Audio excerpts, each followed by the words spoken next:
Do you want to be a freelancer or do you want to be an entrepreneur? Do you think your business would have existed without social media? You're sort of building something that doesn't exist and that you wish there was. Hey guys, it's Alexis. I'm starting a brand new series on my YouTube today called Making It Happen. I'm gonna be shadowing and interviewing a ton of young professionals and entrepreneurs who are living in New York and working. We're gonna find out what it's like to be in the workplace or building a business and being an entrepreneur, and what the social life is like in the city, and so much more. I can't wait for you guys to see all the episodes that I'm filming. We're basically gonna be finding out what it's like to make it happen. Today, for my first episode, I'm on my way. I'm in a car right now to meet up with Alex Greenberg, who's the founder of ArtSugar. Alex is killing the game, and she's been featured in Forbes and Business Insider and many other prestigious publications. For those of you guys that don't know, ArtSugar is a website that sells adorable framed art pieces by the coolest Instagram artists. So as Alex was finding all these creators and artists on Instagram, she realized that there wasn't a place that you could shop all of these artists in one spot without going on Etsy and all of these other websites. So that's what ultimately sparked Alex's idea in creating ArtSugar. I got to see a bunch of the really cool art that Alex sells in person, and let me tell you, I wanted to take it all home with me. I then got to sit down with Alex to talk all about how she's making it happen. Where did you go to college and what did you study? I went to Cornell. I was in the School of Art, Architecture, and Planning, and I was a fine art major with a painting concentration. So when you were growing up, did you always know what you wanted to be? I don't fully remember this, but my mom says my love for art started when she put me in finger painting class at the Met. What was your first job out of college? Right out of college, I went to get my master's in art history. So I went through Christie's, the auction house, and they had a really practical approach. And through that program, I interned at Christie's for 6 months. And then my first real job was working for an artist named Peter Tunney. He gave me this painting here that you can see. Yeah. It says Waffle Monkey, and then one in my kitchen. It was only an 11-month stint. I left Peter's and I went and worked at a gallery called Scarstead on the Upper East Side, where I was for 3 years. So how did you come up with the idea for the mecca that is ArtSugar? When I was in college, I focused my art on portraiture. I was always good at rendering faces. This is a print of the Larry David drawing. That's from the Smiley Face episode. It's so cute.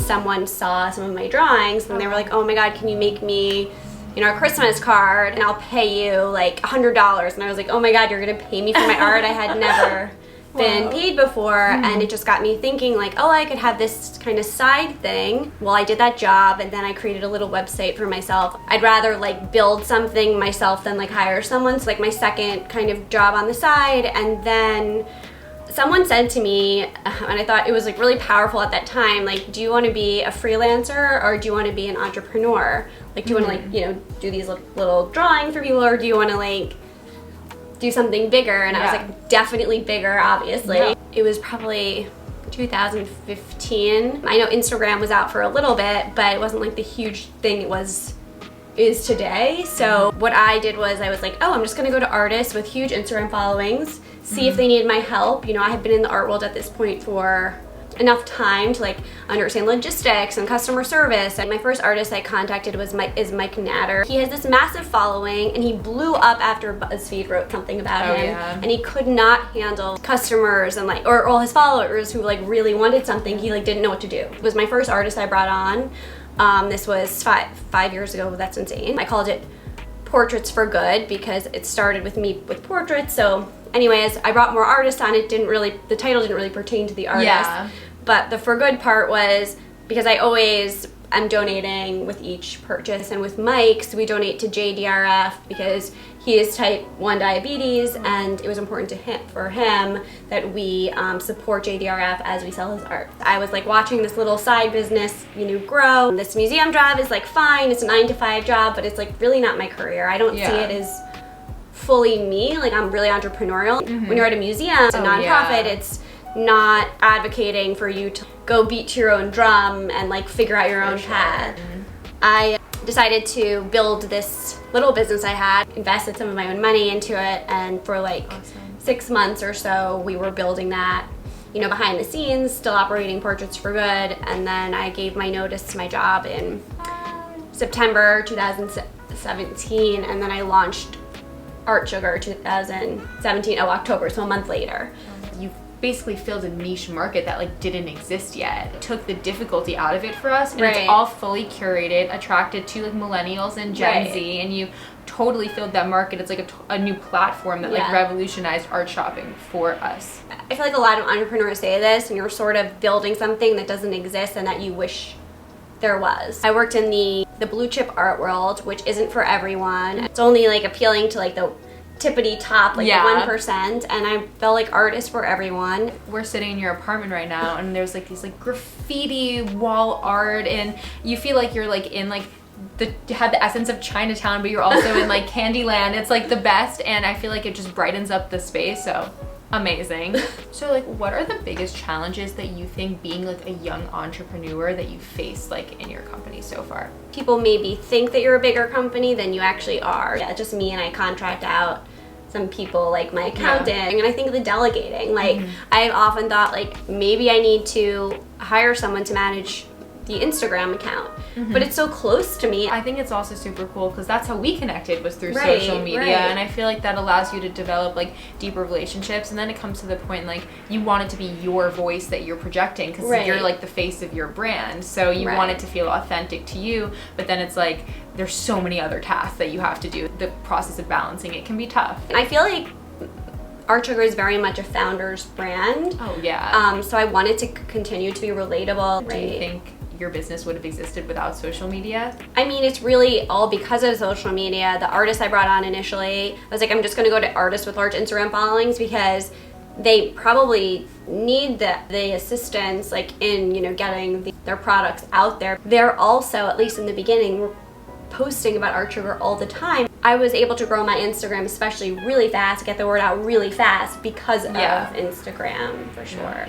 You had that instant gratification now that you see someone's art that you like, you can just like buy it immediately, and 10 years ago you couldn't do something like that. The curation is also important, so like you know that, you know, that piece is like vouched for by not only me, but like I have curators on the site, and you should totally be a curator too. Oh my god, awesome, I'd love to. It's like really fun because the artists get so much exposure for it. It's fun for like the curators to do, and it's really fun for me as well. So. It's like you kind of get to be like your own interior designer. Exactly. Love that. I'm like a total like HGTV interior designer like nerd, like, so I think I'll really like it. I brought on some like more home decor products for Valentine's Day, like trays. I saw those on your Instagram, like the lucite. Yeah, like with this design. Like, what does a typical day look like for you? I love doing the New York Times crossword puzzle. It's like my favorite thing ever. I would say like I used to be able to do the crossword when I woke up, make myself eggs, watch like a little TV, then go to work. Now it's like, forget it. I get like flooded with emails over like while I'm sleeping. I wake up and I'm going right to my computer, and then all of a sudden it's like 11 o'clock in the morning and I'm still in my pajamas. That's the usual morning. When I know that I am gonna work outside of my apartment, I like to work at Convene. Kind of like a WeWork, but you know, it's open space. I have a lot of friends who are entrepreneurs, and we work together there. As an entrepreneur, a lot of times it can feel really isolating when like you're by yourself. So like having like a communal space where you can like hang out with other entrepreneurs, like grab a coffee, like in between breaks, I think that's like very healthy. And also to bounce ideas off each other. Often we're going through the exact same thing. For sure. Read emails, I get through my emails, and then I have to like fulfill my orders. Most of the stuff that you see on ArtSugar is fulfilled outsourced, so then I just have to put those orders through, but some of the things I package up myself. Those are like the mini prints, the framed minis, and these popsicles. Oh, love the popsicles. Which are so cute, and they're doing so well. No day is alike.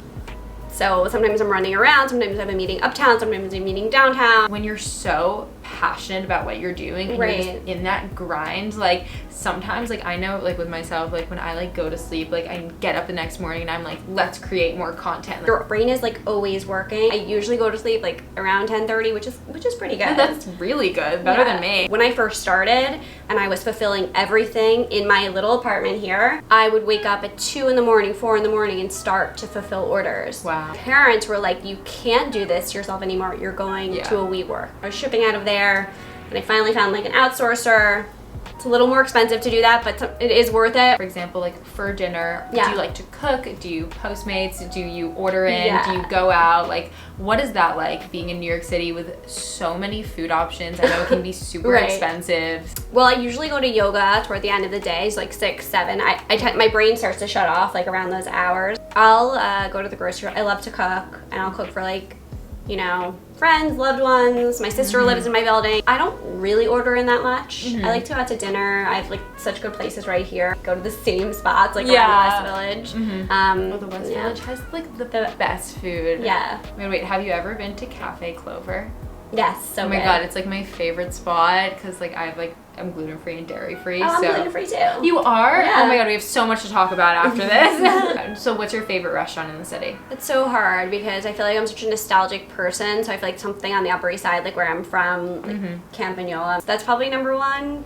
But I just had like an amazing dining experience on 13th Street called Course, so I recommend it. Non-Japanese omakase. I'll get some tasting. It's really good. I think being an entrepreneur, as long as you can make sure to give yourself gifts. So like if it's omakase or I have a Soothe subscription, like, you know, get that massage like once a month. I come to your apartment, you know. So I've been feeling good about like giving back to myself.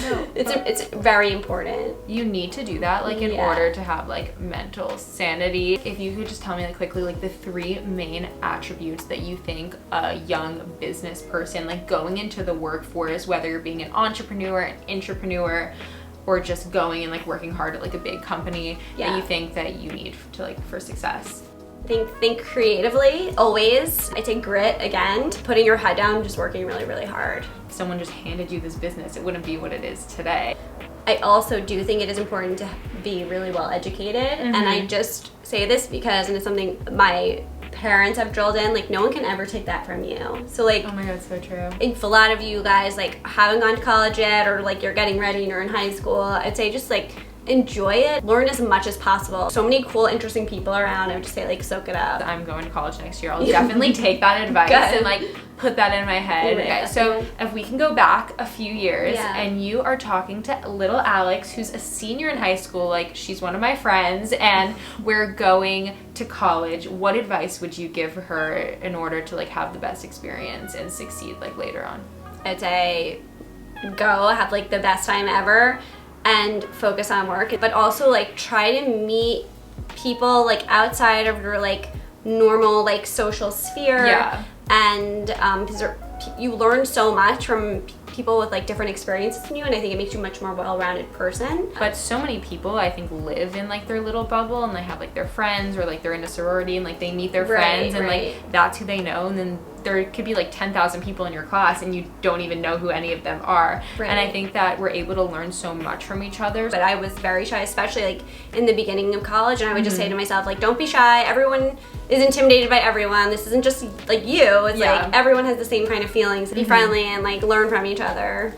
Okay, so right now we're doing probably my favorite segment that we're gonna do today, because I think they're so fun and I just love watching these on YouTube. We're gonna do a little lightning round. So I'm just gonna ask you like a rapid fire, like a bunch of like questions, and you're just gonna like off the top of your head, the first thing that comes into your mind, you're gonna answer. Okay, sure. Okay, ready? The first one, city or suburbs? City. Okay, same. Framed art or canvas? Framed. Dine out or Postmates? Dine out. Subway or Uber? Subway. What's your favorite TV show? The Office. I've seen each episode probably like 100 times and I laugh every single time. What is your favorite neighborhood in NYC? If you had to just pick like the Upper East Side. Sorry. Okay. Just because it's home, it's where I'm from. Oh my god, I love the Upper East Side too. Okay. Alex is definitely killing the game and she's making it happen. So Alex, like where can everyone like find you, find your art, like pimp yourself out? Okay, well you can visit the website. It's artsugar.co. not com.